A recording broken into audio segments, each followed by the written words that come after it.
So the topic of my presentation is type 3 mitral regurgitation. I have no conflicts regarding to this topic. And in the next half an hour or so, 25 minutes or so, I would like to describe the classification and mechanism of type 3 mitral regurgitation.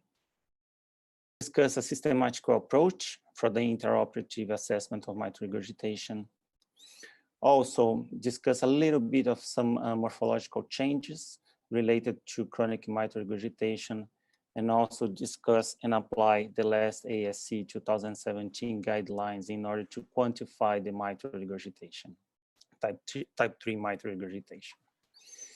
Okay, so our first case is a 66-year-old male with a past medical history of severe aortic stenosis and also an aortic arch dilatation, who presented to the hospital with severe heart failure, had a normal angiogram done last year, and also at the same time he had a TE done that showed a severely dilated left ventricle with an EF of approximately 20% and a low flow, low gradient aortic stenosis. So the proposed surgery for this patient was a tissue AVR plus or minus ascending aorta and ME arch replacement.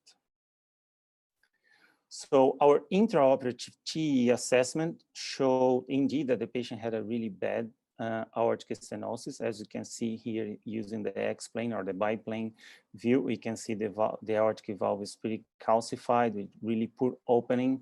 Doing all the measurements, we got an aortic valve area of 0.6 square centimeters and also a mean gradient of 29 millimeters, probably because of the low ejection fraction.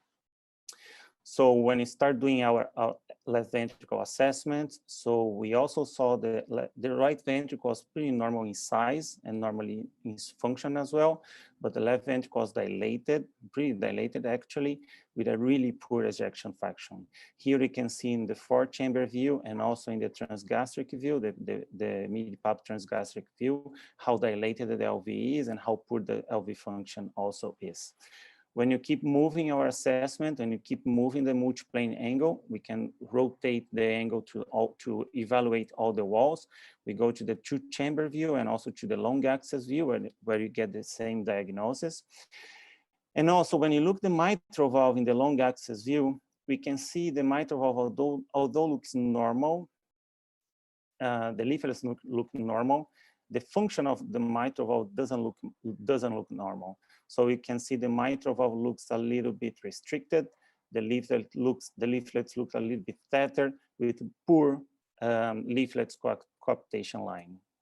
In order to improve our assessment, we put some color flow Doppler on, and we can see now is that the patient has some sort of central mitral regurgitation. Probably this mitral regurgitation is related to the poor leaflet coaptation due to the leaflet restriction.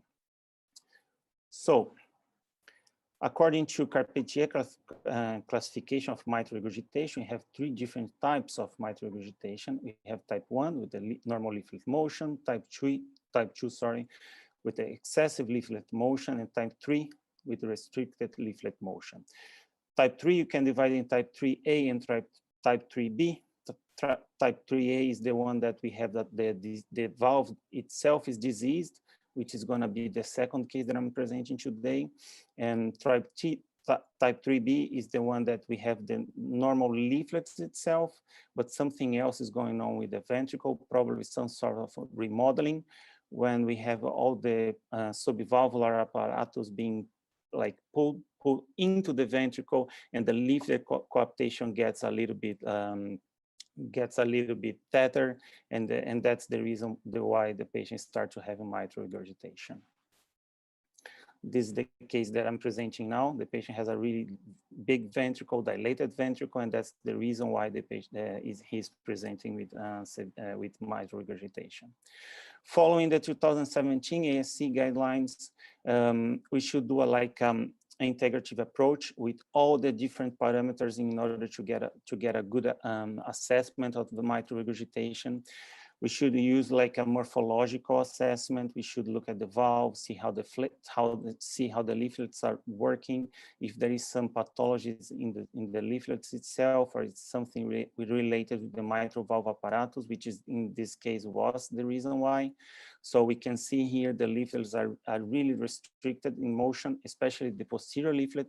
The leaflet coaptation line we have a really poor leaflet coaptation line, especially due to the poor posterior leaflet mobility.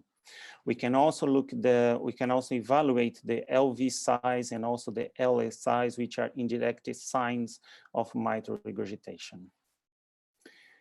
Moving forward to the semi-quantitative, qualitative, and quantitative assessment of the mitral valve, we can use the color flow in order to identify the mitral regurgitant jet, and also with the color flow, we can also, if possible, if we can align the whole jet, we can also measure the vena contracta width, and also we can evaluate the flow regurgitant area of the mitral valve, of the mitral regurgitation.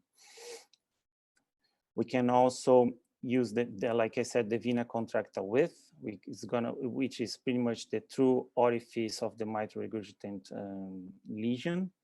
And also we can also measure the pulse wave Doppler in the pulmonic vein in order to get a good sense of how the receiving chamber is coping, is dealing with the excessive volume that is being pushed forward to the left atrium.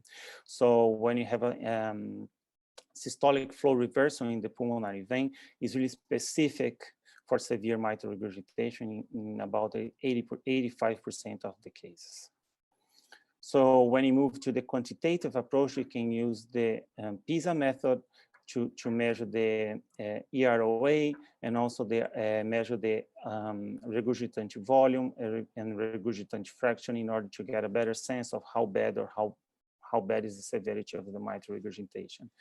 For our patient, using the PISA assessment, we are able to measure an EROA of 0.3 centimeters square and also a regurgitant volume of 35 cc's, which puts the patient in using all the integrative approach that the 2017 guidelines present, put the patient in the moderate range of mitral regurgitation, more towards the grade 2 mitral regurgitation value than the grade 3.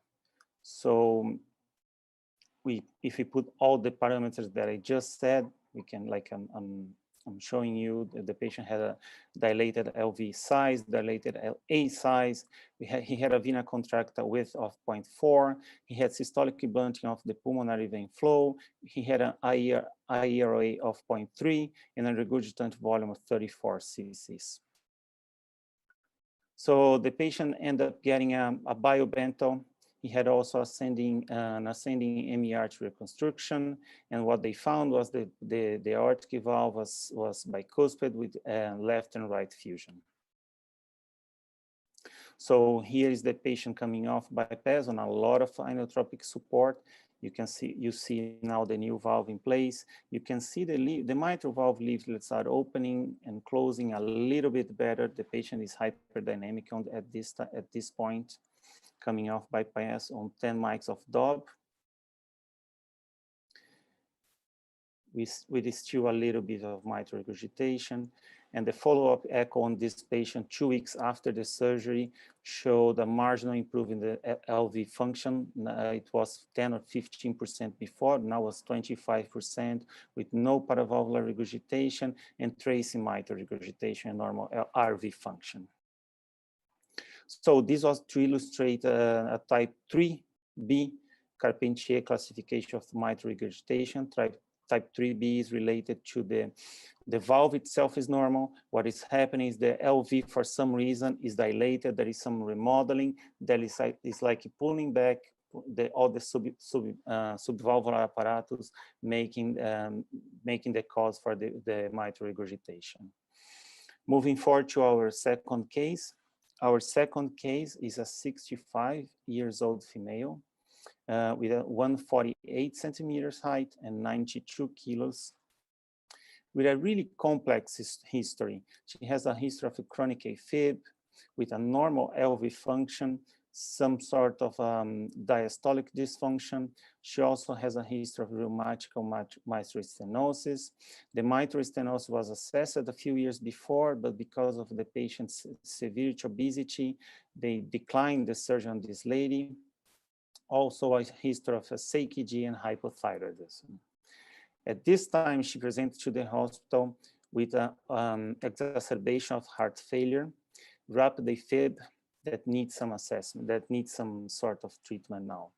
So the transthoracic examination showed a severely dilated left atrium, moderately dilated right atrium, normal RV and RV size and function. And she also had a severe mitral stenosis due to rheumatic disease with a mean grade of 20 millimeters of mercury, with her mitral valve area estimated in 1.3 square centimeters, and also some moderate mitral regurgitation. So the patient had proposed a mitral valve replacement, also a MACE procedure, and also isolation of left atrial appendage due to chronic atrial fibrillation. So we start doing our intraop TE assessment. We can see in the 4-chamber view, the biventricular function is normal.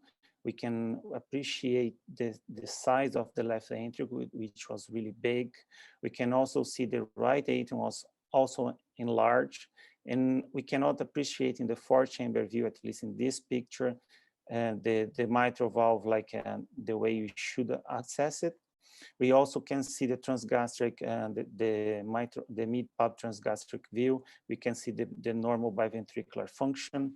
When we start moving with our multiplane assessment, we start moving and change all the walls and all the mitral valve assessment.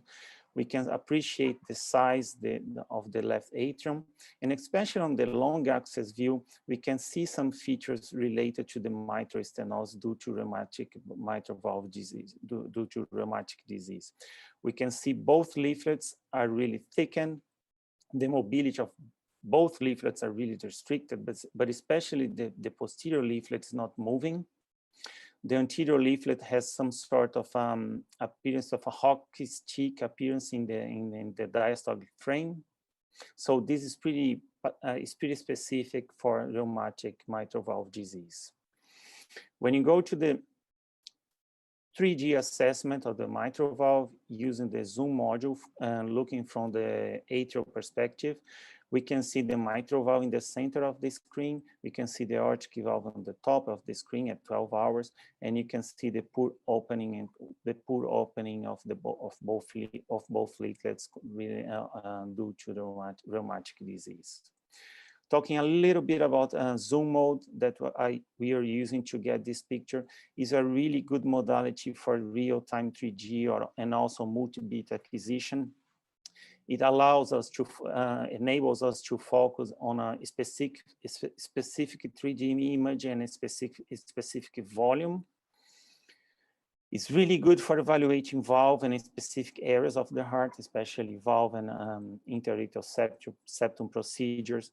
It allows us to have a really good understanding and live understanding of really what's really happening in procedures in real time. But also, in order to get a good, like a really good picture of the 3D zoom mode, we should have in mind some tips in order to maximize and optimize those frames and those pictures.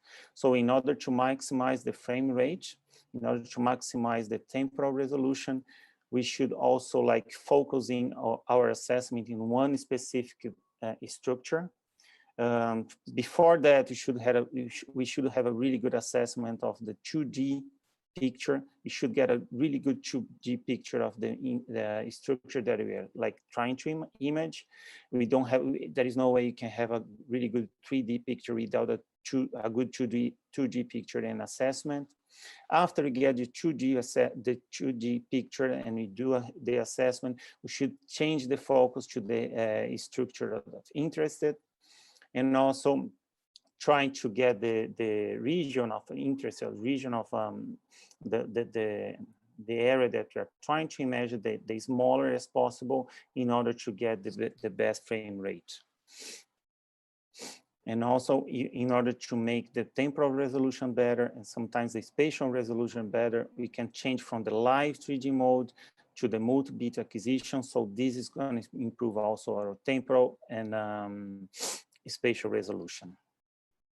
So and also you can use the MPR, the multiplanar reformatting, which you can like cross all the three different axes, the X, the Y, and the Z axis, in order to slice the valve exactly the point that we are trying to see, and it can show us exactly where the disease of the valve is. In this example, I took this example because using the multiplanar reconstruction, we can have a really good assessment of the disease, the P3 disease on this valve.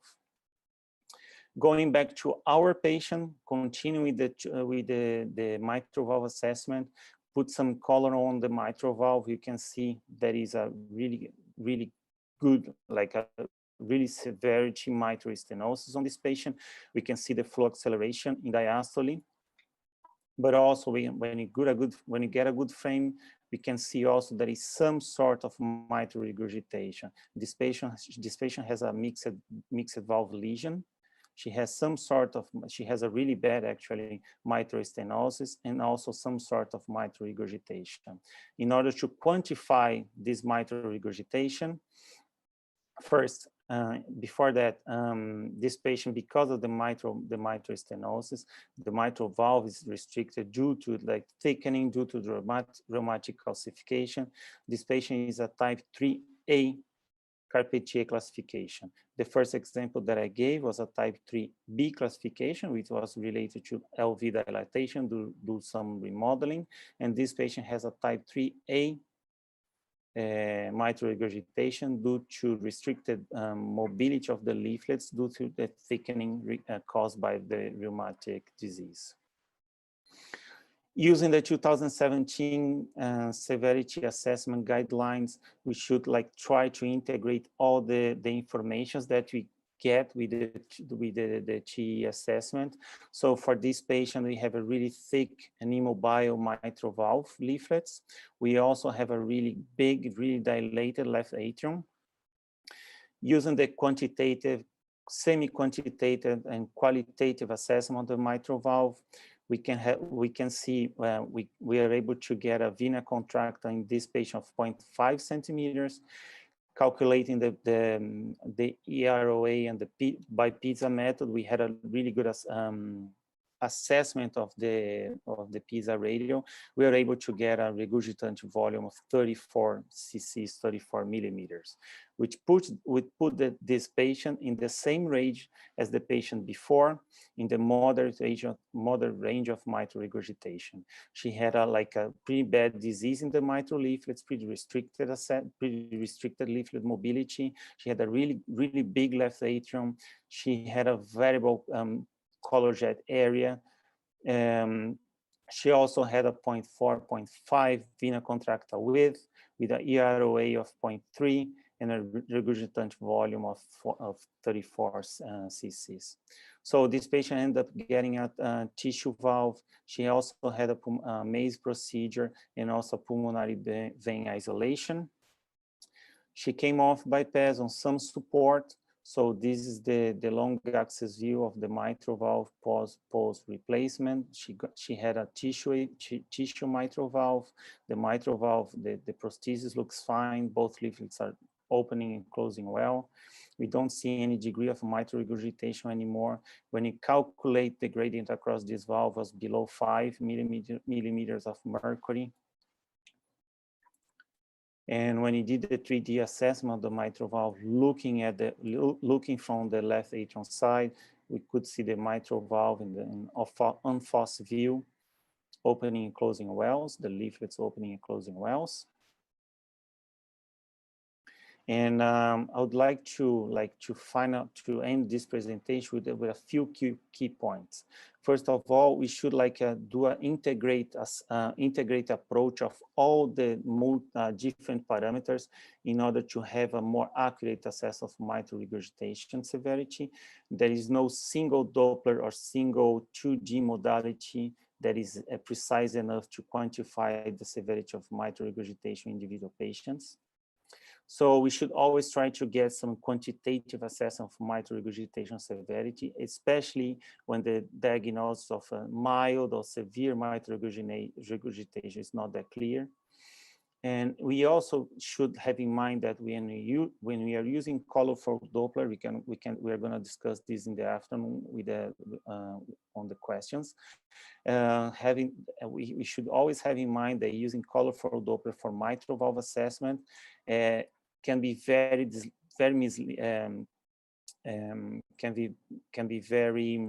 misleading, because sometimes, although the patient has a really a small jet area, for example, eccentric jet that goes and hugs the wall area, the wall atrium area, this patient may have some sort of moderate or severe mitral regurgitation. When you use colorful Doppler to assess mitral regurgitation, color flow is really important to identify the jet, but we should de-emphasize the importance of color flow Doppler only. We should pay attention to the vena contracta width, which is much more specific for mitral regurgitation, and we all should have a good understanding of the regurgitant flow and the convergence area in order to have a really good access of really good assessment of the mitral regurgitation. I'm going to stop it there if you have any questions, and thank you very much. Thank you, Fabio, for the amazing presentation. Back to back great presentations. Does anybody have any questions for Fabio? Well, I'll ask you a question. In that first case, if you have a patient with severe aortic stenosis and a functional MR, when do you decide to actually do something to the mitral valve, actually replace it? Sorry, Chris, could you repeat? Sorry about that. So a patient with severe AS and concomitant functional MR, and you're going to move from, and you're doing and it gets more difficult to deal with the MR after the aortic valve replacement. When do you decide to intervene on the mitral valve? Well, that's a good question. So it's hard to tell. We should have a patient assess. We should do a really thorough assessment on the patient. So for our patient, we are not expecting to have this sort of mitral regurgitation beforehand, because the transthoracic echo didn't show that. So when we put the transesophageal echo and we saw the echo, we saw the picture, so we did an assessment, because the surgeon was asking us, should we change this mitral valve? Should we do something to this mitral valve or not? So this patient, he had a mild, more towards the mild regurgitation, mild to moderate regurgitation. So the patient ended up not doing anything on this valve, because he said, oh, we are going to change the aortic valve. So probably this is going to allow the left ventricle to remodeling and to get better. Hopefully the mitral regurgitation is going to go away in a few weeks. And that was exactly what happened. But for patients with some sort of more than moderate mitral regurgitation is a hard assessment. So we should have a see patient by patient, see what they do. Normally here at the hospital, they try not to touch the mitral valve unless the valve has some sort of organic disease. If it's functional and it is caused by probably severe aortic stenosis, they tend to just touch the aortic valve and let the mitral valve alone, and in hoping that the left ventricle is going to remodel and it's going to get better, and the degree of mitral regurgitation is going to improve.